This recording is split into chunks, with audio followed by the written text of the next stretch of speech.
저는 오늘 본문 말씀을 가지고 바벨론의 멸망이라는 제목으로 말씀의 은혜를 나누고자 합니다.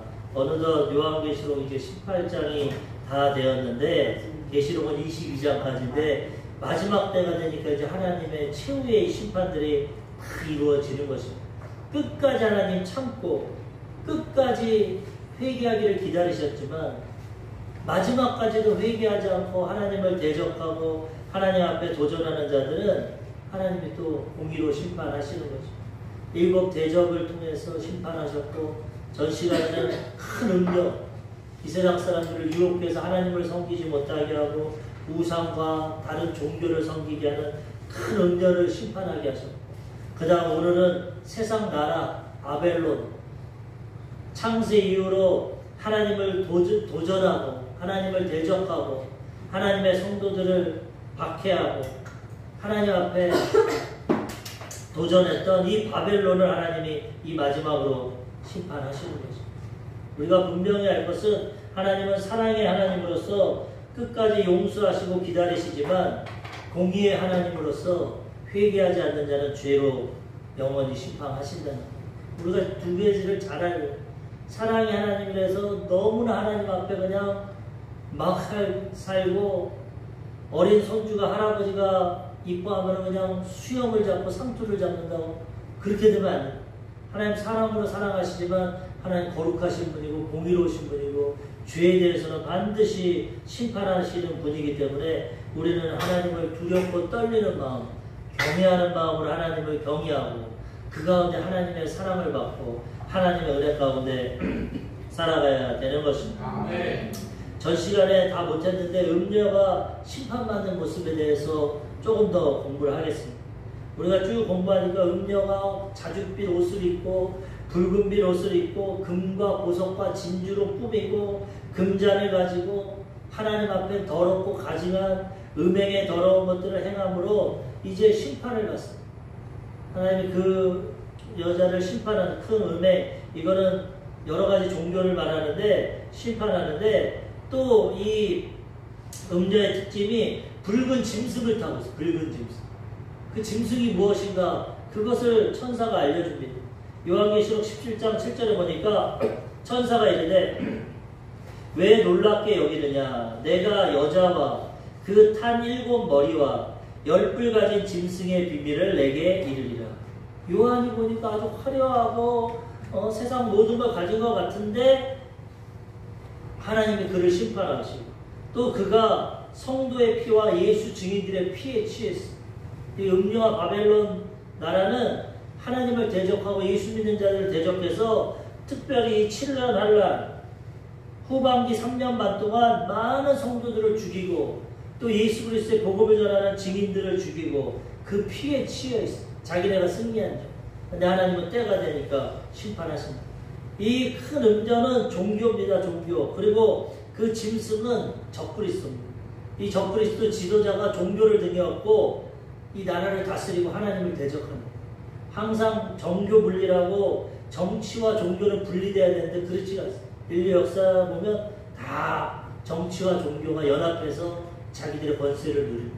로마 카톨릭도 그랬고 우리나라도 보면 고려 시대에는 불교가 정치적으로 이끌어갔고 그 다음에 유교 시대에는 이 조선 시대에는 유교가 또 이끌어갔고 이 정치는 종교의 영향력을 많이 나타내는데 이 마지막 때 적그리스도가 이 음란한 종교 하나님을 섬기지 못하는 이 종교가 짝이 돼서 많은 악을 행하고 하나님의 백성들을 죽이고 박해하고 이러다가 이제 오늘 심판받는 하나님 오래 참으셨지만 때가 되니까 무섭게 심판하죠. 그래서 천사가 요한이 그것을 보고 놀래고 있으니까 왜 놀라냐 내가 이 여자와 그 짐승에 대해 비밀을 내게 알려주겠다. 그렇게 말을 합니다. 그리고 요한계시록 17장 8절에 보니까 내가 본 짐승은 전에 있었다가 지금은 없으나 장차 무적행으로부터 올라와 멸망으로 들어갈 자니 땅에 사는 자들로서 창세 이후로 그 이름이 생명책에 기록되지 못한 자들이 이전에 있었다가 지금은 없으나 장차 나올 짐승을 보고 놀랍게 여기리라. 이 짐승 적그리스도에 대해서 알려주는데 요한에게 내가 본 짐승은 전에 있었다가, 그러니까 지금 2000년 전 로마 시대, 요한의 시대 전에 짐승이 있었다는 것입니다. 여러 가지 악한 모양으로 악한 지도자로 하나님을 대적하고 하나님의 백성들을 박해하던 그런 적그리스도가 전에 요한의 시대 그 전에 있었다가 지금 요한이 살고 있는 이 로마 시대는 없다가 장차 무적의 블랙홀 같은 끝이 없는 구덩이 거기에 갇혀있다가 글로 올라와서 멸망에 들어간다. 하나님께 대적하지만 심판에 당하고 멸망에 들어간다.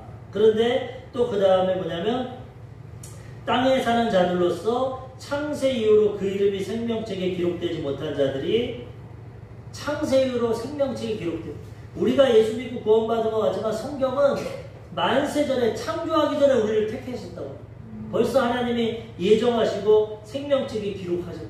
여기도 말하지 않습니까? 창세 이후로 그 이름이 생명책에 기록되지 못한 자들, 구원받지 못한 자들.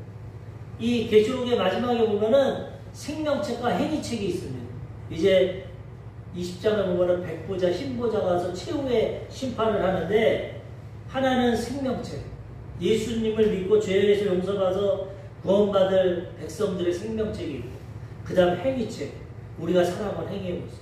우리는 예수 그리스도의 십자가로 우리의 행위는 다 덮어지고, 예수 믿고 구원받고 하나님을 위해 살아간 그 상급 심판을 받습니다.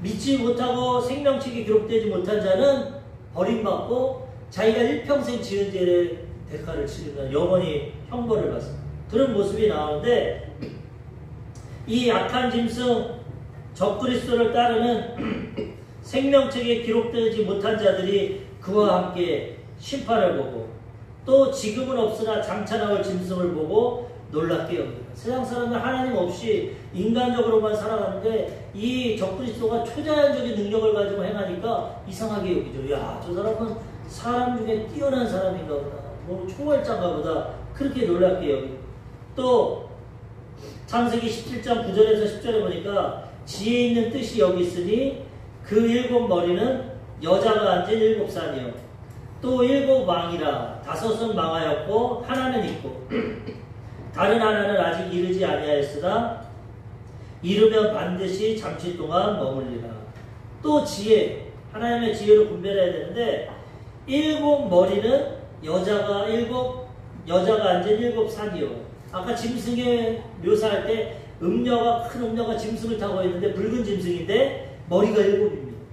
머리가 일곱이고 그 다음에 뿔이 10개가 있어요. 그런 모습인데, 여기서 천사가 해석하기를 일곱 머리는 여자가 앉은 일곱 산, 일곱 산은 권세를 말하고, 또 이 로마 판도에서 적그리스도가 나오기 때문에 로마에는 그 주변에 일곱 언덕이 있습니다. 산이 있어요. 행정구역으로 나와서 행정관들이 다스리는데, 그 기에서 로마 판도에서 나오는 지도자이기 때문에 그 일곱 머리 권세를 말하기도 하고, 또 그 다음 절에 보면은 일곱 왕이라, 7명의 왕, 세상을 다스리는 일곱 명의 왕인데, 이 7명의 왕은 다섯은 망하였고 하나는 있고 하나는 이르지 않았다. 세상을 대적하는 왕들입니다. 항상 말씀드렸지만 하나님 창세로 이후부터 하나님을 대적하고 하나님 백성 이스라엘을 대적했던 애굽, 이집트, 그 다음에 이스라엘 나라를 망하였던 아수르, 그 다음에 바벨론, 페르시아, 헬라, 로마, 이 왕들, 다섯 왕들은 망했고, 헬라 왕까지 망했고, 지금 로마 황제가 이스라엘을 다스리고 있는데, 다섯은 망했고 하나는 있고, 여섯째 왕은 있고, 그 다음에 다른 하나, 이 적그리스도는 아직 이르지 않아, 일곱째 왕. 그러나 반드시 잠시 동안 머무르. 7년 동안 그가 세계를 통합하고 왕이 되어서 이 세상을 다스린다. 적그리스도에 대해서 지금 또 한 번 더 설명해 주고 있는 것입니다. 또 요한계시록 17장 12절에서 14절까지 보면은 전에 있었다가 지금 없어진 짐승은 8째 왕이니 7 중에 속한 자라 그가 멸망으로 들어가리라. 통합된 나라가 돼서 7째 나라가 생기는데, 그 나라에서 또 8째 왕으로 적그리스도가 자기 독재 정치를 합니다. 후 3년 만에.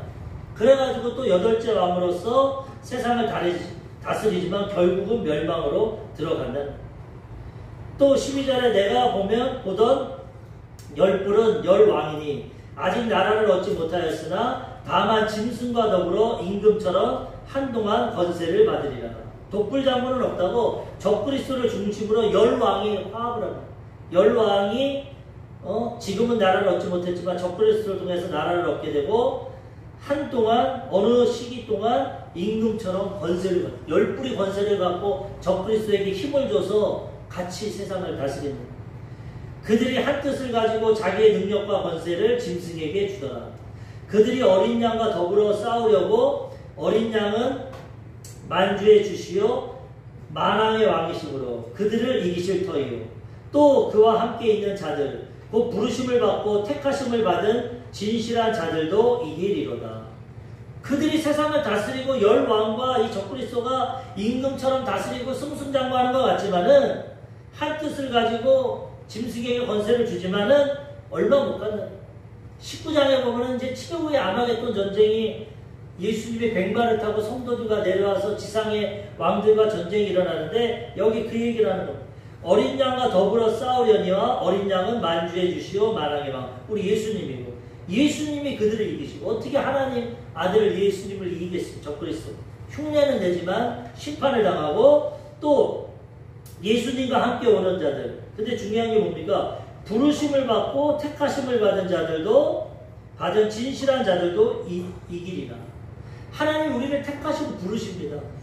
만세전에 택하시고 부르시는데 거기 우리가 반응을 해야 돼. 우리 자유의지로.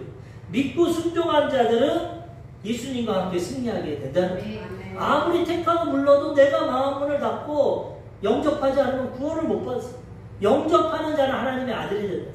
예수님 지금도 문 밖에서 기다리고 있어. 사람을 통해 환경을 통해 마음의 소원을 통해 예수 믿고 구원받으라고 나와 함께 살아가자고 80억 인구에게 온천하 만방의 복음을 전하고 높아하고 있지만 마음문을 열지 않았어. 강제로는 안 하신다. 우리의 마음문을 열어야 되는데 택하시고 부르셨는데 거기에 반응하라고 순종 안 하면 버림받고 이 적그리스도와 같이 그들을 따르는 왕과 같이 심판을 받게 된다는 것입니다. 하나님은 이 마지막 심판 가운데도 계속 부르시고 그 세상에서 나오고 적그리스도에게 나와서 회개하고 구원을 받으라고 말합니다. 이 적그리스도와 음녀가 이 세상을 통치하고 하나님의 백성들을 괴롭히는데 근데 마지막은 심판이라는 이 큰 음녀가 이제 심판을 받습니다. 성경에 보니까 요한계시록 17장 16절에서 18절까지 보면은 내가 본 바 이 열불과 짐승은 음녀를 미워하여 망하게 하고 벌거벗게 하고 그의 살을 먹고 불로 아주 사르리라.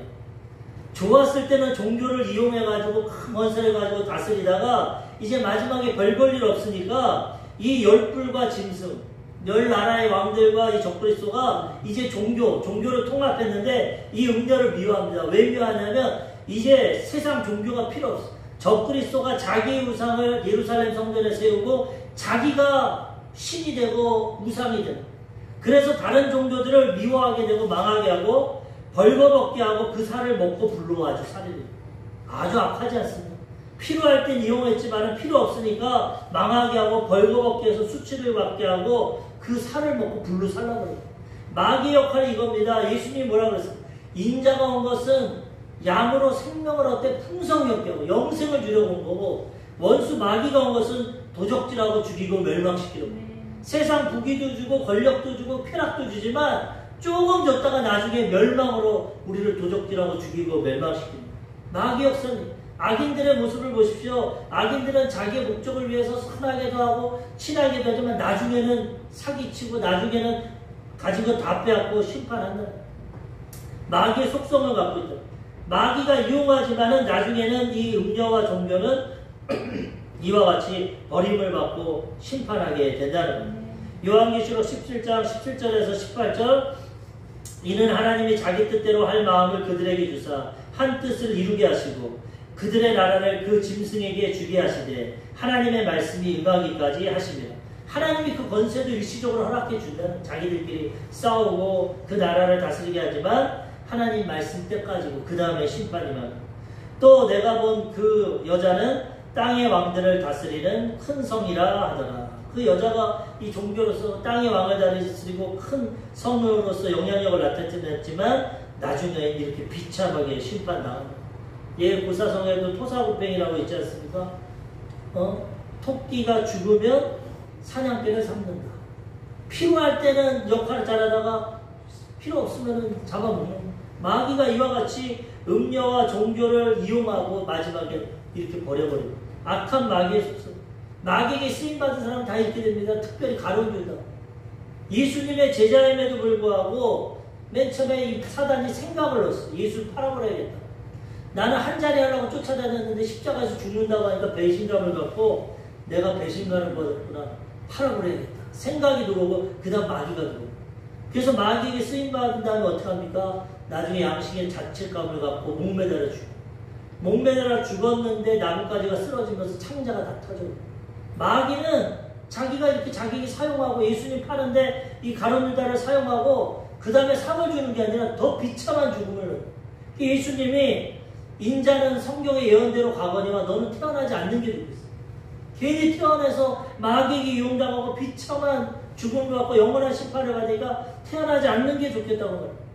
예수 믿고 구원받지 못하는 자들은 태어나지 않는 것이 좋다고 말해요. 왜? 짐승과 같이 영원한 형벌과 심판 가운데 들어가기 때문에.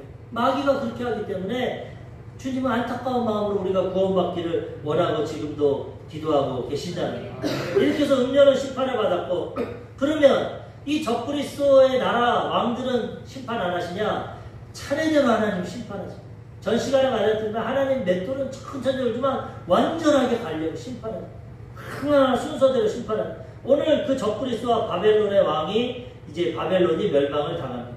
이 바벨론의 나라는 인류 처음으로 하나님을 대적한 나라입니다. 바벨론. 어디에 나오냐? 창세기 11장 바벨탑 사건은 하나님은 노아 홍수로 심판을 하고 흩어지라고 했어요. 흩어져서 살라고 했는데 노아의 자손이 셈, 함, 야벳 아닙니까? 셈은 이 중동 아브라함의 후손들이고 그 다음에 야벳은 북쪽으로 올라가서 백인들의 조상이 되고 그 다음에 함은 아프리카 쪽으로 가서 아프리카예요. 셈은 중동과 아시아, 아브라함. 그 세 아들들이 흩어져서 생육하고 번성하길 원하는데 이들이 흩어지길 싫어합니다. 또 홍수 나면 어떻게? 우리 그러지 말고 탑을 쌓자. 탑을 쌓아가지고 하나님 섬기지 말고 우리가 비가 와도 죽지 않게 이 탑이 하늘 꼭대기까지 닿게 우리가 탑을 쌓고 내 이름을 내자. 그 홍수의 심판에서 구원받은 하나님의 백성들이 그 타락한 아담과 하와의 타락한 성품을 가지고 하나님 말씀에 순종하지 않고 하나님을 대적하고 자기 이름을 또 그 나라가 바벨탑, 이라크 지역 시날 땅. 거기에서 최초의 종교가 생기고 최초의 하나님을 대적하는 나라가 생긴 거예요. 창세기 11장 4절에 보니까 또 말하되 자 성읍과 탑을 건설하여 그 탑 꼭대기를 하늘에 닿게 하여 우리의 이름을 내고 온 지면에 흩어짐을 면하자 하였더니. 타락한 인생은 하나님을 안 섬기고 자기들을 섬깁니다. 내가 하나님이다. 이들의 목적이 뭡니까? 하나님은 생육하고 번성하고 흩어지라고 그랬는데 그렇게 하지 말자. 성읍과 탑을 만들어가지고 하나님 앞에 도전하자. 꼭대기까지 만들자. 더 이상 비가 와도 우리 심판 안 당하게 만들고 그 다음 우리 이름을 내자. 왜 하나님 섬기냐? 우리가 이렇게 능력이 있는데 우리의 이름을 내고 온 지면에 흩어짐을 면하자. 하나님 대적. 근데 하나님이 그걸 보시고 야 이거 막을 수 없다고. 우리가 하나님의 형상과 모양대로 지음받았기 때문에 어느 정도는 타락했지만 능력이 있습니다. 이들이 이렇게 개혁했으니까 막을 수 없다. 우리가 내려가서 보자. 삼위일체 하나님이에요. 그러면서 하나님 뭐라 그러냐? 언어를 혼잡하게 해서. 말이 통하니까 서로 연합해서 탑을 쌓는데 언어를 혼잡시키니까 말이 안 통하니까 흩어져버려요. 우리가 하나님을 대적할 수가 없어. 하나님의 지혜를 이길 수가 없어. 괜히 불순종해서 언어가 혼잡해져서 지금 영어 배우고 일본어 배우고 중국어 배우고 힘들고. 요즘엔 그것도 이제 기술이 발달해가지고 통역기도 나오고 하는데 하나님께 대적하면 우리에게 더 고통이 오는 거예요. 행복하게 살 것 같죠. 하나님 떠나면 내 마음대로 내 힘으로 행복하게 살 것 같죠. 마귀가 가만 안 돼. 더 큰 고통과 어려움이 오게 된다는 거예요. 창세기 11장 6절에서 8절까지 보니까 야훼께서 이르시되 이 무리가 한 족속이요 언어가 하나이므로 이같이 시작하였으니 이후로는 그 하고자 하는 일을 막을 수 없으리라. 우리 인간도 어느 정도 능력이 있다는 거예요. 자, 우리가 내려가서 거기서 그들의 언어를 혼잡하게 하여 그들이 서로 알아듣지 못하게 하자 하시고 여호와께서 거기서 그들을 온 지면에 흩으셨으므로 그들이 그 도시를 건설하기를 그쳤더라. 바벨, 혼잡이라는 뜻이에요. 바벨탑을 세워서 하나님을 대적하다가 언어가 나눠지고 흩어져 버려요. 하나님의 뜻을 어길 수가 없어. 하나님의 뜻은 다 이루어지게 됩니다. 순종하면 쉽게 이루어지는 거고 불순종하면 매맞고 이루어지는 거예요. 그러므로 우리는 하나님의 뜻을 잘 분별하고 순종해야 됩니다. 이것이 바벨탑이고 바벨론 세상 나라의 모습인데 이것이 이제 창세기에 있던 것이 이 계시록에 와서 심판을 당한다는 거예요. 무너지는 바벨론의 성에 대해서 보겠습니다. 가장 세상에서 화려하고 권력을 가지고 승승장구하는 것 같지만 하나님이 심판하시니까 하루아침에 무너집니다. 하루아침에. 이 최후의 심판을 통해서 요한계시록 18장 1절에서 2절까지 보니까 3절까지 보니까 이 일 후에 다른 천사가 하늘에서 내려오는 것을 보니 큰 권세를 가졌는데 그의 영광으로 땅이 환하여지더라. 힘찬 음성으로 외쳐 이르되 무너졌도다 무너졌도다 큰 성 바벨론이여 귀신의 처소와 각종 더러운 영이 모이는 곳과 각종 더럽고 가증한 새들이 모이는 곳이 되었도다. 그 음행의 진노의 포도주로 말미암아 왕국이 무너졌으며 또 땅의 왕들이 그와 더불어 음행하였으며 땅의 상인들도 그 사치의 세력으로 치부하였도다 하더라. 하루아침에 하나님의 권세로 천사가 나오니까 무너져버리고 하루아침에 망하게 되는 거예요. 인류의 모든 것이 강하고 승승장구하고 이 땅에 유토피아가 생길 것 같지만 하나님의 심판하시면은 하루아침에 망합니다. 최후의 심판이 바벨론 성에 임하게 되고 죄악의 도시, 세상에 속한 것 다 무너집니다. 우리가 이것을 통해 알아야 될 것은 세상 것은 다 무너진다는 거예요. 우리가 이 땅에서 행복하고 건강하게 오래 살 것 같지만은 하루아침에 젊은 건강 금방 사라집니다. 부귀 영화 다 사라집니다. 죽으면 그거 다 놓고 가요. 지식과 재능 그것도 젊었을 때지. 시간이 지나가면 이것도 잃어버리고 돈 권력 그것도 사라집니다. 하루아침에 우리가 세상 떠나면 모든 것 다 내려놓고 사라져야 되고 세상의 모든 것은 한동안은 바벨론 성과 같이 승승장구하는 것 같지만 영원히 우리를 행복해 줄 것 같지만 행복하게 해줄 것 같지만 다 사라집니다. 근데 이것을 몰라서 세상 사람들은 그것을 따라간다는 거죠. 저번 주에 보니까 영국의 빌 게이츠라는 성공한 IT 사업가 마이클 린치라는 사람인데 이 사람이 아주 머리도 좋고 연구방실에서 훈장도 받고 IT 산업의 업체를 만들어가지고 성공을 했어요. 영국의 빌 게이츠다. 미국에다가 그 회사를 팔았는데 14조 7천억에 팔았어요. 14조 7천. 어마어마한 금액 아닙니까? 이렇게 세상의 부귀와 영광과 다 얻었는데 나중에 미국에서 소송을 걸었어요. 기업 가치를 너무 부풀렸기 때문에 2011년부터 올해까지 10여 년 동안 소송을 했어요. 1년 동안 가택연금을 당했어요. 그런데 운이 좋았는지 어쨌는지 소송에서 이겼어. 얼마 전에. 그래가지고 너무나 기뻐가지고 이탈리아 시칠리아 섬에 가서 호화 요트를 타고 파티를 했어. 소송에서 이겼고 승리했다 파티를 했는데 거기서 배가 난파돼서 죽었어. 세상 떠났어. 얼마나 허무합니까? 성공한 것 같고 10여 년 동안 싸워가지고 법적으로 이긴 것 같고 그 다음에 이제는 모든 것이 내 뜻대로 될 것 같고 이제는 자유함을 얻었는데 축가 파티하다가 풍랑이 와서 그 호화 요트에서 세상 떠났어. 18살 딸이 떠났고 자기도 죽었고 또 자기 증언해줬던 모건 스탠리 아주 유명한 회사 아닙니까? 인터내셔널 회장 부부도 그를 증언해줬다고 축하갔다 그 부부도 다 죽었어. 그 다음에 그를 변호했던 미국의 유능한 변호사도 다 죽었어. 변호사가 지혜가 있고 능력이 있습니다. 모건 스탠리 명예와 권력이 있습니다. 이 사람 빌 게이츠라는 다 가졌는데 하루아침에 죽는 거야. 하루아침에 다 세상 것 떠나놓고 가는 거야. 인생이 그겁니다. 예수님이 뭐라고 합니까? 너희 인생이 무엇이냐? 잠시 있다 사라지라. 우리가 뭐 성공한 것 같고 부유한 것 같고 잘난 것 같지만 오늘이라도 하나님 우리 생명 불러오면 끝나는 것이죠. 잠시 있다 사라지는 않게. 그거를 깨닫고 우리는 영생을 준비하고 하나님을 바라보고 이 땅에서도 하나님의 은혜 가운데 이 모든 것을 누리며 살아가야 된다는 겁니다. 56m짜리 초호화 요트, 이것은 가장 강한 요트로서 가장 강력한 허리케인 5등급인 카트리나가 와도 그 요트가 넘어지지 않고 버텼다고 그렇게 자랑했는데 풍랑 하루에 그냥 무너져요. 세상 것은 다 무너지네.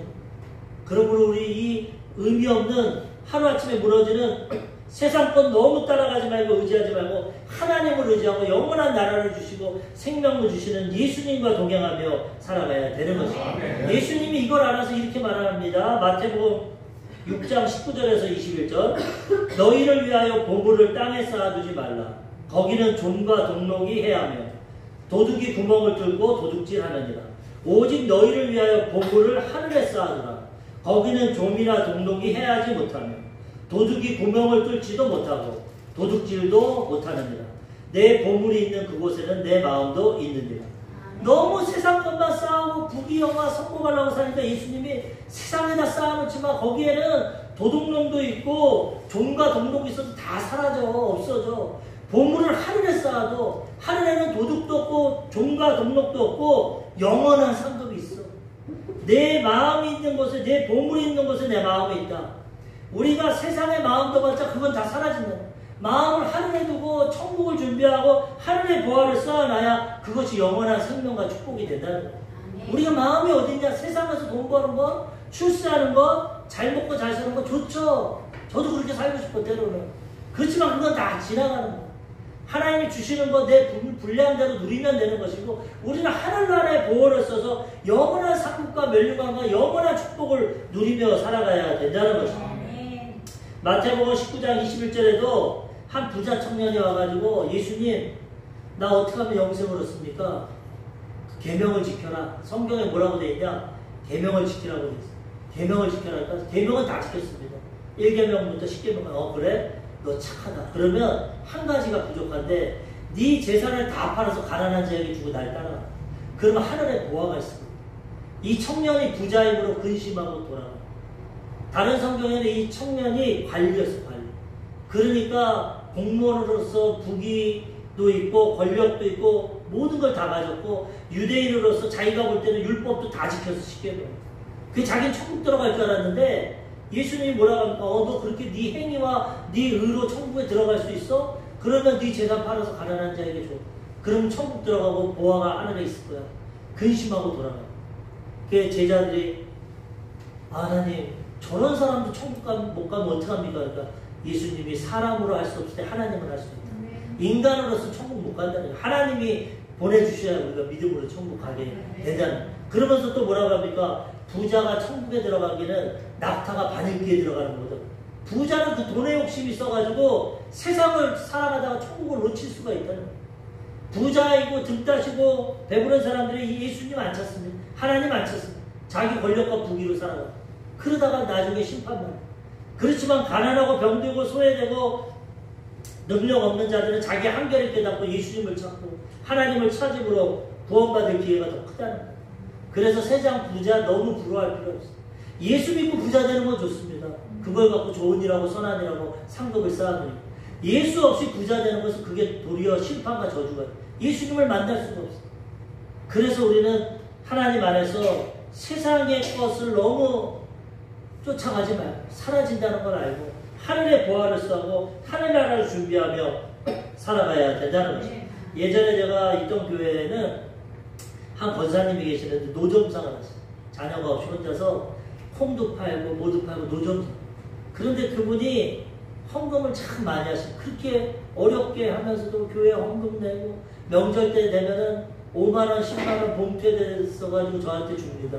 뭐라고 쓰냐 한글도 잘 못 쓰시는데 적어서 죄송합니다 목사님 그러죠. 그게 얼마나 귀합니까? 밖에 나가서 노점 권사님 이런 거 안 주셔도 돼요. 권사님 뭐 고기라도 사드세요. 아니야. 우리를 위해 기도하고 헌신하는데 이거밖에 드릴 게 없고.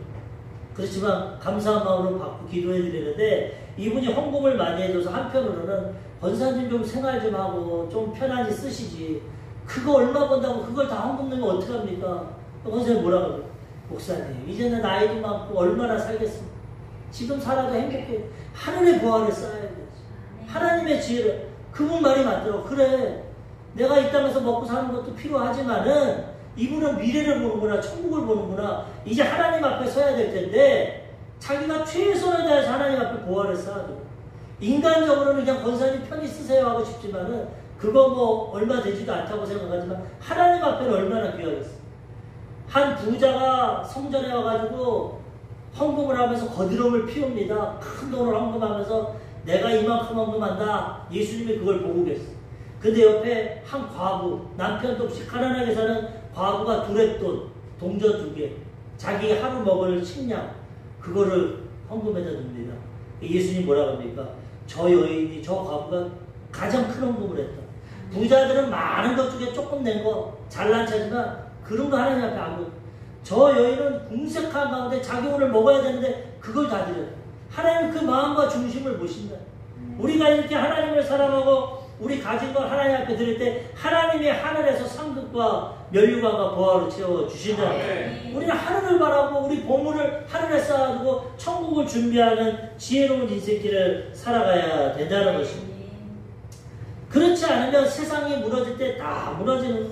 세상을 아까도 얘기했지만은 하루아침에 이 바벨론은 무너지고 왜 무너졌냐? 음행과 사치를 통해서 무너졌어요. 음행과 사치.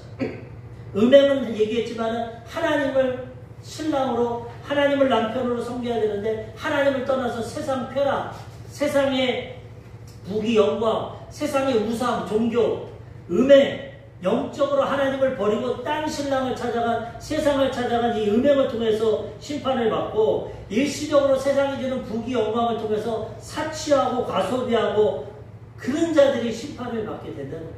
세상 사람들은 다 그렇게 자기를 위해서만 살아가지 않습니까? 두 번째로 오늘 바벨론이 무너지는데 하나님 뭐라고 그러냐? 그 재앙을 받지 말라고 말합니다. 심판을 하시면서도 구원의 메시지를 말합니다. 그 세상 바벨론 성 세상에서 나와서 그 죄에 참여하지 말고 구원을 받으라고 합니다. 요한계시록 18장 4절에서 7절에 보니까 또 내가 들으니 하늘로부터 다른 음성이 나서 이르되 내 백성아 거기서 나와 그의 죄에 참여하지 말고 그가 받을 재앙들을 받지 말라. 하나님이 지금 성이 무너졌더나 심판하면서도 하나님 백성들한테 말하는 거예요. 내 백성아 거기서 나와라. 세상에서 죄악에서 우상숭배에서 나와서 죄에 참여하지 말고 그가 받는 재앙들 받지 마라. 나는 널 사랑하고 구원하길 원한다는 거예요. 그의 죄는 하늘에 사무쳤으며 하나님은 그의 불의한 일을 기억하시니라. 이 바벨론은 하나님을 대적하고 사람들을 죽이고 죄가 하늘에 사무치고 불의로 행했기 때문에 그걸 하나님이 갚으신다는 거예요. 그가 준 그대로 그에게 주고 그의 행위대로 갑절을 갚아주고 그가 섞은 잔에도 갑절이나 섞어 그에게 주라. 행위대로도 갚지만 하나님은 무섭게 더 심판하신다. 그가 얼마나 왜 심판하시나?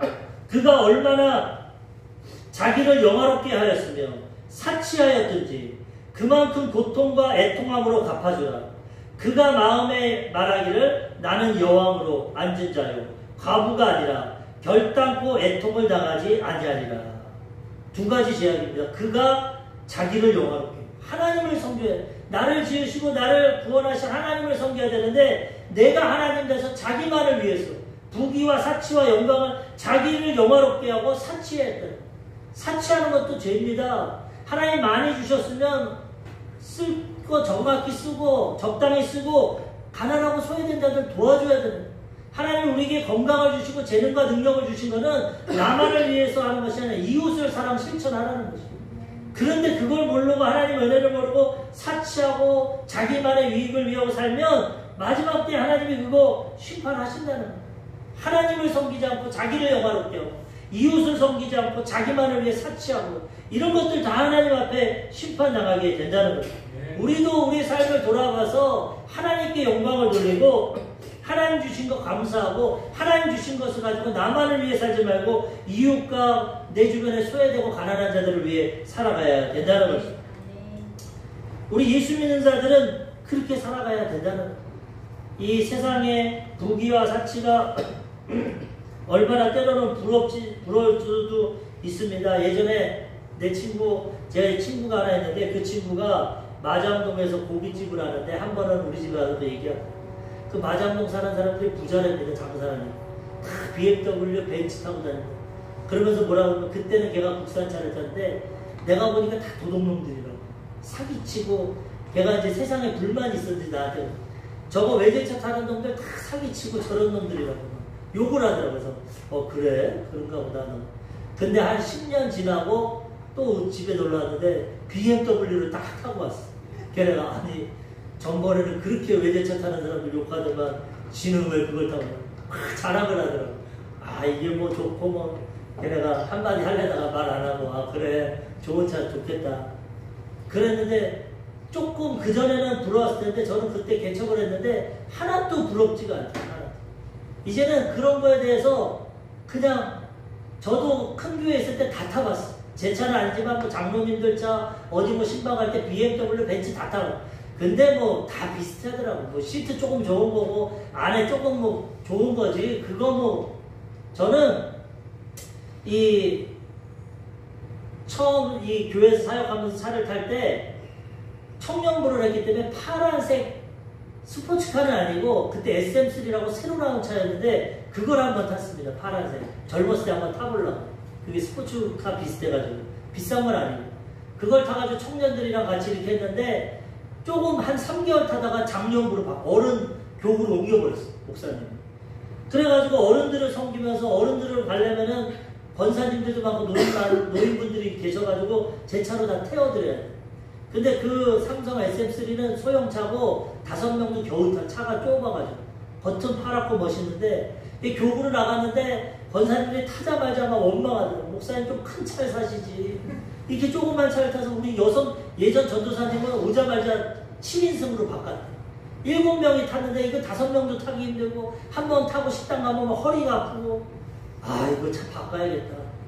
그러니까 하나님 이거 교구 사역하려면 너무 파란 차 타기도 그렇고 바꿔야겠는데 어떤 걸로 할까요? 기도하는데 그런 마음을 주더라고. 야 세상 택시를 봐라. 세상 사람들도 택시 소나타가 제일 많이 타더라고. 그런데 하나님의 백성들 네가 섬기고 모시려면 너도 소나타 타라. 큰 거. 권사님도 힘들다는 거. 그래서 그 전에는 1500cc 조그마한 거였는데 하나님 제가 그럼 할부라도 하겠습니다. 소나타 큰 걸 샀어요. 그래 갖고 가니까 얼마나 좋아하시는데 뒷자리에 4명도 앉을 수 있고 차도 크고 목사님 그때 제가 2007년도에 목사 안수 받고 나서 탔는데 목사님 되면 교회에서 이런 차 줘요? 아니요. 제가 할부로 샀어요. 세상 택시도 국민들 모시고 소나타로 모시고 다니는데 국민차라고 그러는데 우리 성도님들 권사님들 잘 모시려고 제가 샀어요. 그리고 그걸로 하나님 이 차로 하나님 영광을 위해 쓰게 하십시오. 그리고 그렇게 탔는데 그렇게 기쁘더라고. 그때 34살인데 젊었을 때 소나타 타기는 또 좀 그렇더라고. 그런데도 하나님 복을 주셔서 그렇게 탔는데 지금 17년 탔습니다. 33만 킬로. 근데도 지금도 고장 안 나. 너무 좋아.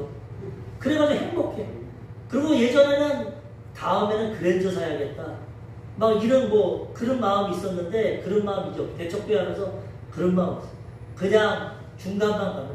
주의 종은 중간만 하면 돼요. 너무 부유하게 살면 가난한 성도들이 소외 느끼고 또 너무 가난하게 살면 부유한 성도들이 무시합니다. 개척교회 하면 또 무시하더라고 성도들. 그리고 이렇게 개척교회 헌금도 보내드리고 하면은 이 성도들이 무시합니다. 본인들이 헌금하고 순수하게 하는 분도 있지만 그거 아니더라고요. 그래서 어느 정도는 갖춰야 되는데 그래서 제가 생각한 주의 종은 중간급만 하면 되는 거예요. 너무 사치하지도 말고 너무 못 살지도 말고 중간만 하면은 균형을 맞출 수 있고. 큰 교회 목사님들은 너무 좋은 차 타면 안 되죠. 우리 조용기 목사님도 예전에 한번 큰아들이 BMW를 사줬어. 외제차. 그걸 타셨더라고요. 근데 저는 조 목사님 말씀에 은혜 받고 좋아서 그런지 너무 좋더라고요. 야, 우리 목사님 그래 나라 대통령도 벤츠 타고 큰 차 타는데 세계 최대 교회 우리 조용기 목사님도 BMW 타니까 멋있고 좋다 했는데 얼마 안 타셨어요. 한 달도 못 타셨어요. 왜? 다른 성도들이 욕합니다. 목사라고 어떻게 저렇게 외제차를 타고 헌금을 가지고 저런 걸 타냐. 아들이 사줬는데 그런데도 그런 말이 나오니까 차를 바꾸더라고요. 국산차로 바꾸셨는데 그런 거 좋지 않아요. 좋지 않아요. 너무 사치하고 너무 부귀영광 누리는 거 좋지. 그냥 내 형편, 물론 내가 돈을 많이 벌고 사업하고 잘 살면 살아도 되는데 내 형편대로 뭐 10억씩 100억씩 벌면 그런 차 탈 수 있죠. 내 수입이 그렇지만 내 형편에 따라 사치하면 안 돼. 사치할 거 있으면 차라리 아프리카나 가난하고 우리 주변에 소외되는 사람들 나눠주는 게 복된 겁니다. 너무 비싸고 너무 화려한 거 좋지 않아요. 요즘에 뭐 명품이라고 해가지고 가방 몇백만 원 그거 너무나 좋지 않더라고 마음. 물론 한 번 정도는 젊었을 때 여성분들이 뭐 매부시도 시겠지만은 그런 거 너무 많이 사가지고 막 SNS에 올리고 자랑하고 그거 좋지 않아요. 주변에 다른 나라들은 굶어주고 가난하고 그런데 나만 위해서 그런 비싼 가방 하나 사는데 그렇게 사고 호화사치하는 거 너무 좋잖아요. 어제도 뉴스 보니까 북한의 김정은이 백마를 좋아한답니다. 백마. 그래가지고 며칠 전에 자기가 좋아하는 백마를 24마리를 러시아에서 사왔어. 한 마리당 2억이래. 2억. 사치품. 국민들은 굶어 죽고 있는데 수해 때문에 밥도 못 먹고 죽는데 자기 사치품을 해가지고 24마리면 얼마입니까 가격이. 2022년도에도 51마리를 사. 이것이 하나님께 심판받는 겁니다. 남은 굶어 죽어가고 고통당하는데 자기는 무슨 백마를 타고 또 수해 현장에 갈 때 벤츠 그 차를 타고 가고 이게 제정신입니까? 자기만을 위해 살아가면 안 됩니다. 겸손하게 하나님 주신 거, 하나님 나에게 건강을 주셨으면 장애인들 도와줘야 돼. 나에게 그거 주신 거. 물질을 많이 주셨으면 가난하고 병들고 소외된 사람을 도와줘야 됩니다. 그것이 하나님의 뜻이고 상급받는 거지. 이렇게 바벨론과 같이 세상 기준을 가지고 호화호식하고 금잔에다 마시고 너무 자기를 위해 쓰는 것, 이거는 하나님이 기뻐하지 않는다는 거예요. 우리 임종건 집사님도 제가 처음에 이미지가 좋았던 게, 우리 임종건 집사님 처음에 교회에 안 나오셨을 때 권사님만 나왔을 때 얘기 듣는데 교장 선생님이고 교육감도 하시고 사회적으로 지위도 높으신 분인데 소형차 타시더라고요. 그래서 저분도 속이 꽉 찬 분이구나. 검소하시고 뭔가 있는 분이구나. 세상 사람들은 어느 정도 위치에 가면 검은 차 타고 대형차 타고 세단 타고 다니실 텐데 교장 선생님 교육감 그런 위치인데도 소형차 타는 거는 마음이 진짜 든든하시고 뭔가 생각이 있는 분이에요. 그런 생각이 들어요. 우리는 진짜 하나님 앞에서 그렇게 살아가야 됩니다. 너무 화려하고 사치하는 건 하나님 앞에 죄악이 될 수 있어. 주신 건 나누고 베풀고 이렇게 살아갈 때 상급이 쌓이고 하나님께 복을 받게 된다는 것입니다. 오늘 여기까지 하겠습니다. 이 바벨론 나라는 자기를 위해서 하나님께 영광 돌리자고 사치하니까 심판을 당한다. 우리의 삶을 돌아봐요. 우리도 세상에 취해서 그냥 세상 부귀만 사치만 세상 사람들 하니까 뭐 좋은 것만 그거 다 지나가는 거야. 하늘나라에 가면은 비교할 수 없는 것이 있다. 전번에 김지현 약사님이라고 동성애 마약 이런 거 가르치고 싸우시는 분이 있는데 그분이 유명해지니까 전 세계에 초청을 받는다. 하와이도 가고 뭐 이태리도 가고 전 세계 가는데 자기가 가서 강의만 하는 게 아니라 가면은 거기 있는 목사님이나 부르신 분들이 투어를 시켰는데 여기까지 오셨는데 여기 가면 그분 안 가면 아니요 저는 안 가요. 왜 안 가세요? 저는 하늘나라에 가면 더 좋은 데가 많습니다. 저는 이 땅에서 하나님의 사명을 위해서 복음 전하고 일하지 세상 사람들처럼 뭐 더 좋은 거 먹는다 좋은 데 간다 그런 거 관심 없어요. 하늘나라에 가면 비교할 수 없는 것이 있기 때문에 난 그걸 소망하지 이 땅에서 누리지 않아요. 그 말 듣고 제가 저런 분도 있구나. 저 같아도 뭐 하와이 가고 어디 가면 좀 관광 좀 할 텐데 안 한다는 거. 뭐 너무 그렇게 할 필요 없죠. 자기 관심이 없다. 이 세상 거 다 없어질 거고 잠시 잠깐 천국에 비교할 수 없는 것이 있을 텐데 자기 거기에 상급 쌓고 나중에 가지 이 세상은 자기 사명 감당하지 그런 거 안 한다. 우리도 어떻게 보면 그런 마음 갖고 정말 하나님과 이웃을 위해서 하나님의 뜻을 위해서 우리가 살아가야 된다는 거죠. 세상 것은 다 무너집니다. 다 사라집니다. 하늘나라는 영원합니다. 우리가 하나님 주신 것을 가지고 지혜롭게 살고 하나님의 영광을 위해 살고 이웃을 위해 살 때 이 땅에서도 형통하고 복될 것입니다. 천국에서도 영원한 상급과 보화를 잃지 않을 것입니다. 우리 사랑하는 성도님 이러한 삶을 살아가서 이 땅에서도 복되고 천국에서도 영원한 상급을 누리는 우리 성도님들 되시기를 주님의 이름으로 축원합니다. 아멘.